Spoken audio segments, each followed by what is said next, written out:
Zambia sits on some of the richest copper deposits on Earth. Its mines supply the metal that powers skyscrapers, electric cars, and your iPhone. Yet its own communities see little of the benefit. Much of the wealth is funneled through Switzerland and a network of private investors who dominate the country's mineral exports. Thanks for sticking up for me. Damn, Switzerland. And I'm out of here. Zambia produces, others profit, and the system has been self-reinforcing itself for decades. While the title of this video is a metaphor, it does capture a simple idea. Influence over the country's wealth is stored and exercised abroad, leaving Zambia with raw materials and empty pockets. Today we'll follow the copper, trace the profits, and ask a simple question. Can Zambia ever turn its geology into genuine prosperity?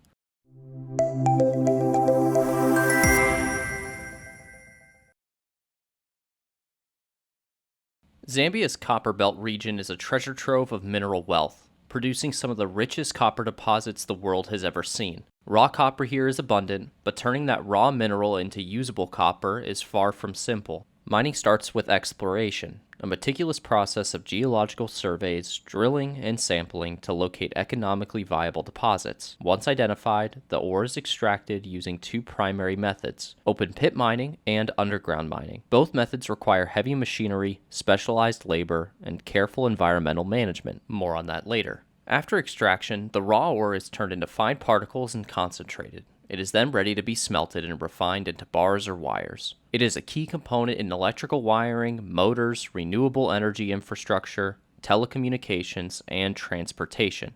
In a world transitioning to clean energy and electric mobility, Zambia's copper is more than a commodity. It's a building block of the 21st century. Economically, copper drives Zambia's GDP, export earnings, and government revenue. Nearly 70% of the country's foreign income comes from copper exports, making it both a lifeline and a vulnerability. Price fluctuations of the global market ripple quickly through Zambia's economy, affecting everything from government budgets to local unemployment. Yet despite all this mineral wealth, much of the value leaves the country before it can be fully realized domestically. Understanding the mining process itself is crucial because it lays the foundation for everything else. The contracts, the exports, the partnerships with Swiss traders, and the financial mechanisms that determine whether Zambia benefits from the copper beneath its feet or is left in the dust. Zambia's copper isn't just metal, it's potential. And how that potential is captured or lost depends on every step, from the first drill into the rock to the last shipment leaving the country.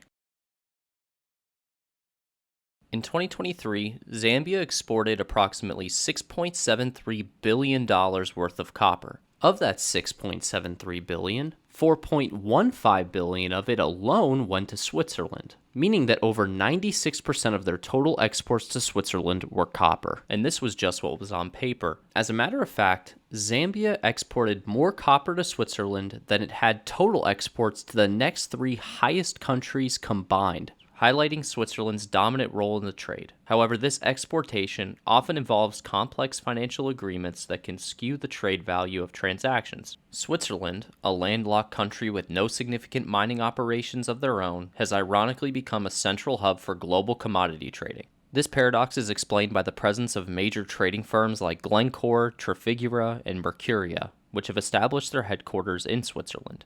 While this system facilitates global trade, it also means that a substantial portion of the profits generated from Zambia's copper exports do not remain within the country. This is reflected in the Human Development Reports, where they are listed at 154th in the world on the Human Development Index. These Swiss trading firms play a pivotal role in this system.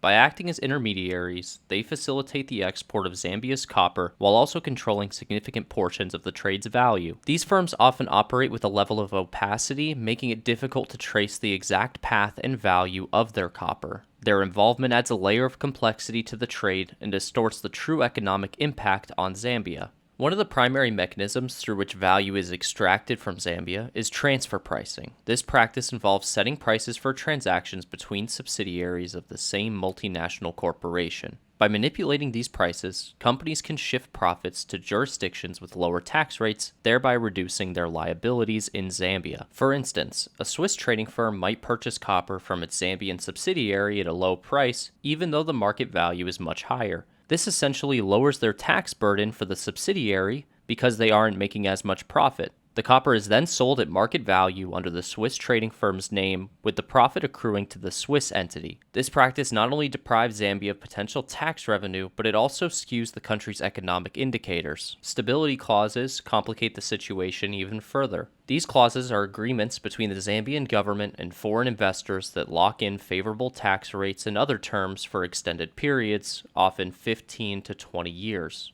While these agreements can attract foreign investment, they also limit the government's ability to adjust terms in response to changing economic conditions, potentially locking Zambia into unfavorable deals.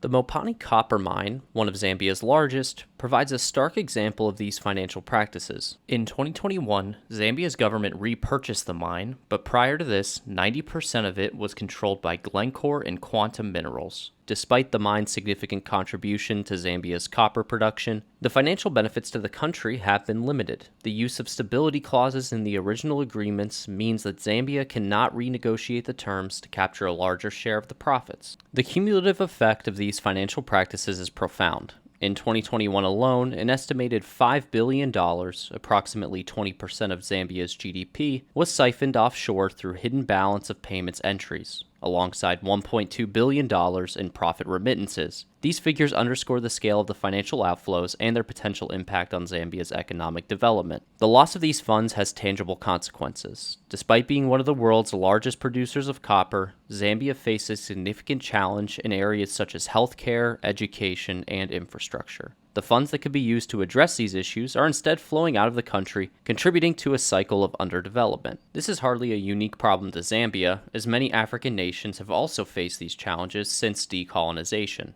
Recognizing the need to regain control over its mineral resources, the Zambian government has taken steps to address these issues. In 2024, Zambia partnered with Mercuria, a Swiss-based trading firm that we talked about earlier, to establish a joint venture aimed at directly marketing and trading Zambian copper. This move is a part of a broader strategy to increase Zambia's share of profits from its mineral resources. The government has also initiated reforms aimed at enhancing transparency and accountability in the mining sector. These include the efforts of the implementation of the Extractive Industries Transparency Initiative, or EITI, and to improve the monitoring of financial flows related to mining exports.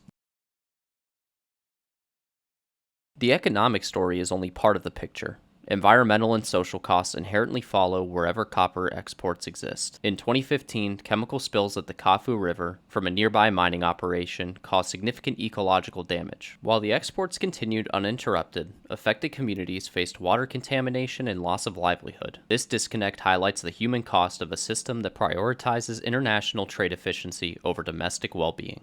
The path forward for Zambia involves balancing the need to attract foreign investment with making sure that its wealth is more equitably distributed. By implementing reforms, enhancing transparency, and renegotiating unfavorable agreements, Zambia can work towards a future where its copper resources contribute more directly to the nation's development. Achieving this goal requires conceded efforts from all stakeholders, including the government, foreign investors, and international organizations. Only through collaborative action can Zambia hope to transform its mineral wealth into lasting prosperity for its people.